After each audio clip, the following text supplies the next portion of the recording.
When my wife got pregnant, my boss gave me a generous gift, an extra week of paid leave to help me prepare for the baby's arrival. But his generosity had another hidden reason, a reason I discovered completely by chance, and one that ultimately cost him his career, his fortune, and his reputation. My story begins in what I thought was paradise, Austin, Texas. For 3 years, Mia and I had been living the dream. We had a beautiful house in a quiet suburb. I had a great job at a prestigious tech company, and our marriage felt like the one everyone hopes for, solid, passionate, and full of plans for the future. The high point of our year was always the company's lavish Christmas party. This one was at a swanky hotel downtown, the kind of place with crystal chandeliers and waiters who never let your champagne glass go empty. I was proud to have Mia on my arm. She was charming, ambitious, and turned heads wherever she went.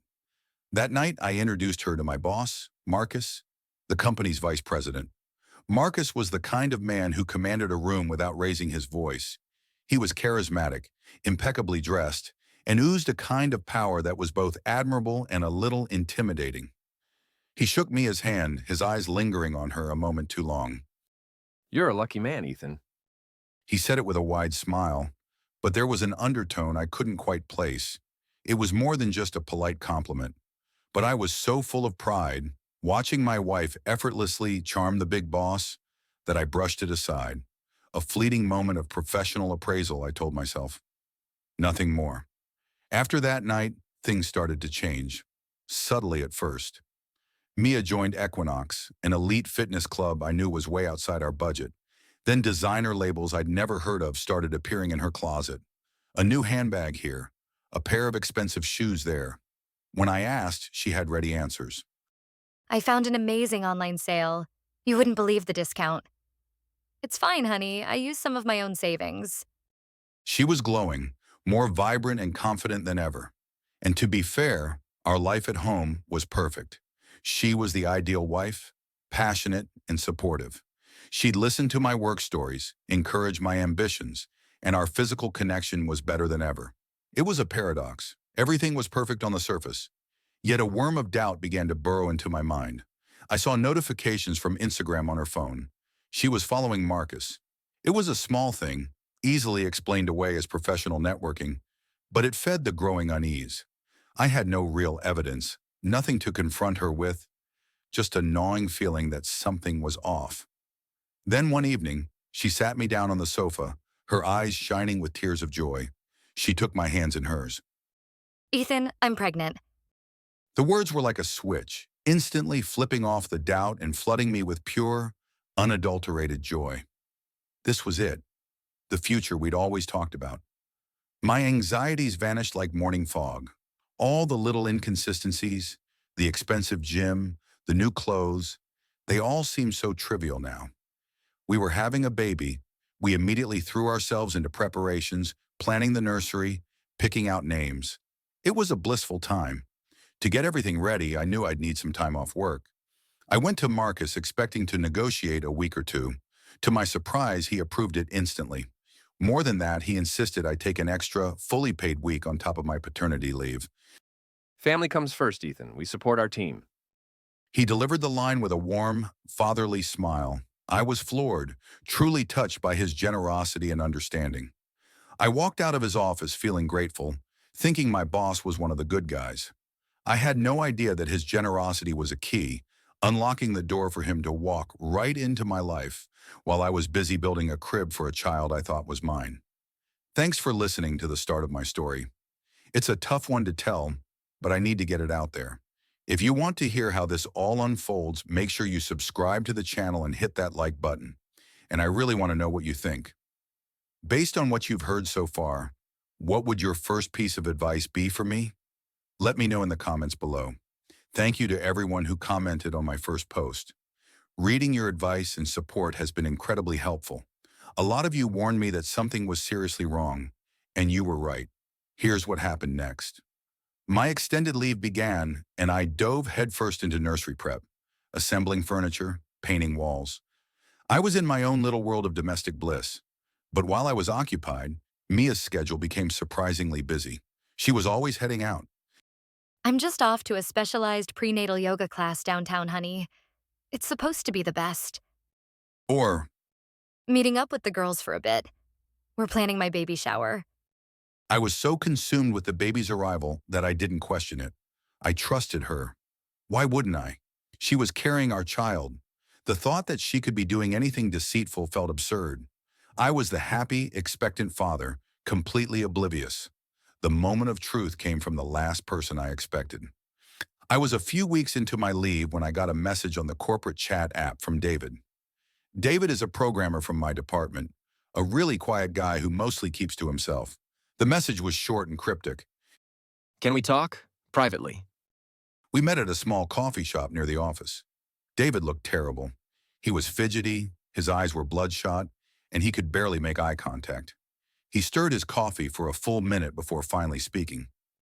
Look, man, I'm going through a messy divorce, and I feel you need to know why. My heart started pounding. I had no idea where this was going. He took a deep breath. My wife cheated on me, with Marcus. He let that hang in the air for a second. The name hit me like a physical blow. I saw Mia with him, last week. They were checking into the W Hotel downtown. The world tilted on its axis. Every single detail from the past few months clicked into place with horrifying clarity. The Equinox membership, the designer clothes, Marcus's lingering gaze at the party, and the most sickening piece of the puzzle, the extra vacation time. My generous boss hadn't given me a gift.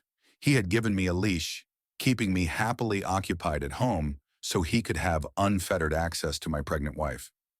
David went on to explain that this was a known pattern. Marcus got a thrill from pursuing the wives of his employees. It was, in his sick mind, a kind of corporate perk. He targeted confident, ambitious women, showered them with attention and gifts, and then discarded them. David was just another casualty of the same predator. I sat there, the coffee growing cold in front of me, a storm of emotions raging inside. But above the hurt and the betrayal, a different feeling began to crystallize. A cold, hard, calculating fury. My first instinct was to go home and confront her, to smash things, to scream. But then I thought of the baby, the innocent child she was carrying. Whatever was happening, any extreme stress could be harmful. I couldn't let my rage hurt my child, so I made a decision. I would play the long game. I went home that day and became the best actor of my life. I smiled, I asked about her day, I rubbed her tired feet. I suppressed the bile that rose in my throat every time she touched me and played the part of the devoted, loving husband. I was living with the enemy, watching, waiting, and formulating a plan. My revenge wouldn't be loud and messy. It would be quiet, strategic, and absolute. This is where I am now, living a lie in my own home, waiting for the right moment. So I have to ask you all, what would you do in my position? How do you gather the final proof when your primary goal is to keep things calm for the sake of an unborn baby? Let me know your thoughts. I appreciate everyone's advice on my last update. The suggestions about checking phone records and financials were spot on. For the next 2 months, I continued my performance, all while my mind worked like a cold machine, analyzing every detail, every change in routine. Then something shifted. About 2 months before her due date, Mia's frequent trips downtown abruptly stopped. Suddenly, she was a homebody, content to nest and rest. Her energy, which had been so vibrant and outward-facing, turned inward. She became more affectionate, more focused on me and our future. At first, I was confused. Was this remorse? Had she ended the affair? But as I watched her, a colder, more logical explanation settled in. This wasn't her choice. This was a change in their arrangement. My theory was chilling. Marcus had gotten what he wanted, and with the pregnancy becoming more obvious and the reality of a child looming, he had decided to cut his losses. He was distancing himself, leaving her to deal with the fallout alone. The thought that he would abandon her, pregnant with what I was increasingly sure was his child, added another layer of ice to my resolve. The smoking gun I needed came from our home office computer. Mia had been using my laptop, and I decided to check the browser history. It was mostly baby websites and shopping. But then I looked at the synced cloud storage. A folder I didn't recognize was buried within a subfolder of old vacation photos. It was titled "For Later." Inside were screenshots of text conversations between her and Marcus. My hands were shaking as I read them. It was all there. Flirtatious banter, plans to meet at the W Hotel, discussions about the expensive gifts he bought her. But the final series of texts was the most damning. It was from around the time she became a homebody. Mia had clearly told him she believed the baby was his. His replies were dismissive, then cold, then cruel. You need to handle your own situation. We both knew what this was. But you said you would help me. You said we had a future. Don't be naive. You have a husband for that. Don't contact me again. He had used her and thrown her away the second it became inconvenient. Seeing it in black and white, the sheer, callous cruelty of it solidified my plan. My revenge wouldn't just be about the affair. It would be about justice for his systematic abuse of power. I copied the entire folder onto a secure, encrypted hard drive. This was my insurance. This was the weapon that would dismantle his entire life. I had the proof. Now, all I had to do was wait for the birth of the child. The final piece of evidence I needed could only be obtained after the baby arrived. My plan was no longer just a vague idea. It was a precise, step-by-step strategy for corporate and personal annihilation. I'm so close to the end now. The baby is due any day. My plan is ready. What do you think my first move should be the moment we are at the hospital? I'm curious to see if your ideas align with what I have planned. The time for waiting is over. A few days ago, Mia gave birth to a healthy baby boy at St. David's Medical Center. The birth was uncomplicated, and for a while the room was filled with the happy buzz of nurses and the cooing of our families over the newborn. I played my part, smiling, accepting congratulations, and holding the baby. But underneath, I was a coiled spring. I waited until the last visitor had left, until it was just the three of us in the quiet of the private room. Mia was sitting up in bed, holding the baby, looking exhausted but happy. She smiled at me, a soft maternal smile that would have melted my heart 9 months ago. Now it did nothing. I pulled a chair up to her bedside, my movements calm and deliberate. I looked from her to the child in her arms, and then met her eyes. He has your eyes, Ethan. I ignored that. Before we sign the birth certificate, I said, my voice even and devoid of any emotion, we're getting a DNA test. Her smile froze and then crumbled. The color drained from her face. She looked like I had struck her. Tears welled up in her eyes instantly. What? Ethan, no. How can you say that? After everything, don't you trust me? I love you. This is our son. The performance was almost convincing, but I wasn't an audience member anymore. I was the director of this final act. I cut through her frantic words with a cold, quiet precision. I know about you and Marcus. I've known for months. I know about the W Hotel. I know about the expensive clothes and the gym membership. I know why he gave me that vacation. I let each statement land, watching the recognition and horror dawn on her face. I waited, Mia. I waited so this innocent child wouldn't suffer from your choices during the pregnancy. Every doctor's appointment I went to, every piece of furniture I built, every kick I felt against your stomach, I knew. But I stayed silent to protect him. She collapsed into gut-wrenching sobs, the baby stirring in her arms. The whole story came tumbling out between cries and pleas for forgiveness. She admitted everything, begging me to forget it, to raise the child as my own, to be a family. I just watched her, feeling nothing but a profound, empty pity. So he dumped you when he realized you were serious about the baby being his, right? I asked, the question sharp as a shard of glass. That's why you suddenly became a homebody. He was done with you. Her silence was the only answer I needed. The DNA test was arranged the next day. The results are pending. My lawyer's ready. The next chapter is about justice. I've brought the truth into the light. The confrontation is done. What do you predict will be the fallout from the DNA test results? And what should my next legal move against Marcus be? It's been a year since my last update. Thank you all for following this journey. Your support and messages have meant more than you know. Here is the final chapter of this story. The DNA test results came back, confirming what I already knew in my soul. I was not the biological father of Mia's son. The moment I saw that official report, it was like a switch was flipped. The character I had been playing for months, the patient, waiting husband, was gone. It was time for action. The first step was the lawsuit. My lawyer filed a civil suit against Marcus for intentional infliction of emotional distress and creating a hostile work environment. The screenshots of their text messages were Exhibit A. The testimony from David, my quiet colleague, was crucial.